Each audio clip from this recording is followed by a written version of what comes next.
I wanted to ask, definitely, it's interesting to me that Ballister in the film is a little bit more of a reluctant villain, I think, than he is in the book at times. How did that sort of lean into your portrayal? How did you feel about that sort of tweak to his character? Well, I feel like, at the heart of this interpretation is the idea of kind of feeling misunderstood and how that can make you either look for acceptance or reject, the embrace of others and how we respond when we feel rejected by people. And so I thought it was important that, the Ballister in this version is someone who feels very misunderstood and is trying to challenge that. Of course, he realizes that, along the way that he has to accept himself before he can expect others to. And he also realizes that he needs to check his own preconceptions and accept other people who aren't like him, people like Nimona. Right.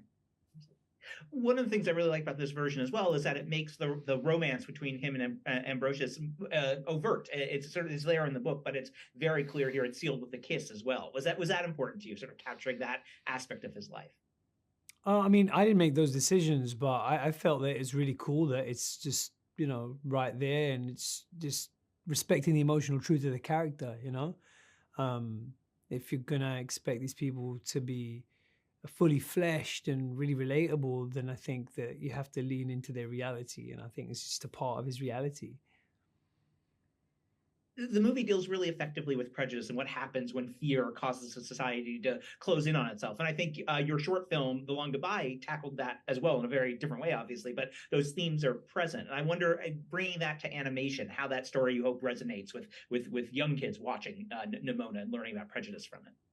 Yeah, I think that there's a tremendous opportunity here for young people to see these really cool characters in a really fun, really hilarious and, story full of mischief and mayhem. And at its heart is also this profound message, which is, it's very easy to try and create villains so that we can feel like heroes. But actually, real heroism isn't about cutting someone else down to size. It's about embracing yourself, showing the world who you really are, even if you're scared of being rejected. That's heroism, not putting someone else down. And so I think that, there's a really powerful and positive message in that. Were you happy with how your short film was received? I mean, it obviously won the Oscar and things, so that's great. But did you feel people understood what you were trying to get across there with that film? I mean, I think, what I couldn't ask for more, than to have the film recognized in that way and have Anil's work and talent recognized in that way. He's an amazing up-and-coming writer, director.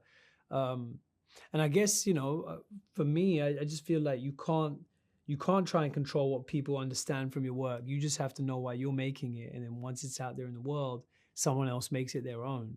They interpret it in a way that is meaningful to them. So, I can't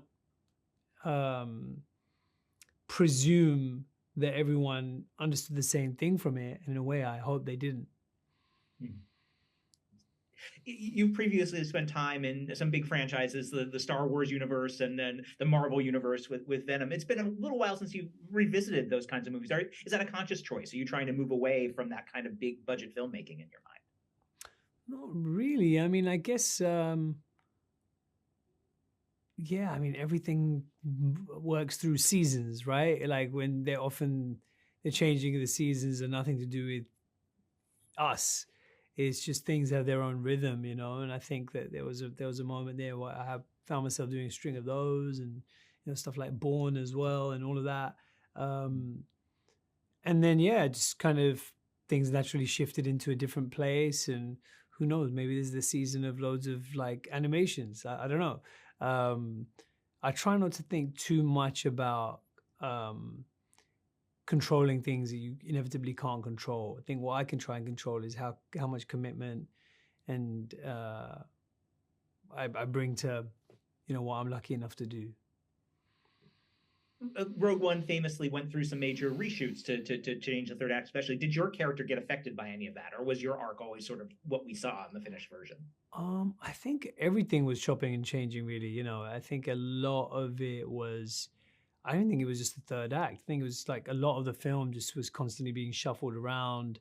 in the reshoots. And I think that just really speaks to the bravery of the producers, the late Ali Shimor, Kathy Kennedy, and all the team there, Gareth, everyone who just, Tony Gilroy, everyone who just kind of came together and said, how can we make this the best version of what it is? And sometimes, you don't get it first time around. You got to kind of keep tweaking it. So I thought that was, takes guts to do that. And I think that I'm really glad they did, because I think we get a lot of great feedback about Rogue One.